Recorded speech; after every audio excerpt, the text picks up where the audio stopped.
Barka da zuwa tashar Duniyar Labaru. Idan wannan ne karo na farko da ka fara ziyartar wannan tashar, daure ka danna mana wannan alama ta subscribe, kana ka danna ƙararrawar sanarwa ta yadda za a sanar da kai da zarar mun ɗaura sabon shiri. Assalamu alaikum wa rahmatullahi ta'ala wa barakatu. Barkanmu da sake saduwa da ku a cikin wani sabon shiri. A yanzu nan muka samu labarin cewa shugaban rukunin kamfanin BUA wato Alhaji Abdulsalam Isiyaka Rabiu ya yi barazana ga dukkanin abokanan hulɗarsu waɗanda suke da niyyar ƙara farashin kuɗin abinci domin ganin zuwan wannan wata mai alfarma. Ƙalu inna lillahi wa inna ilaihi raji'un.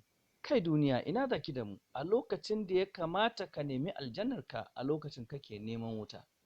Ya jama'a, ya kamata mu gane, mu tausaya wa 'yan uwa, mu daina matsa wa 'yan uwa. Ya kuma yi bayani cikakke akan cewa duk wanda ya sake ya ƙara farashin kuɗin abinci to za su yanke hulɗar kasuwanci da shi. Bugu da ƙari, ya yi wa talakawa albishir da cewa sun tanadi kayan abinci jingim da za su wadaci talakawar ƙasar nan da yardar Allah.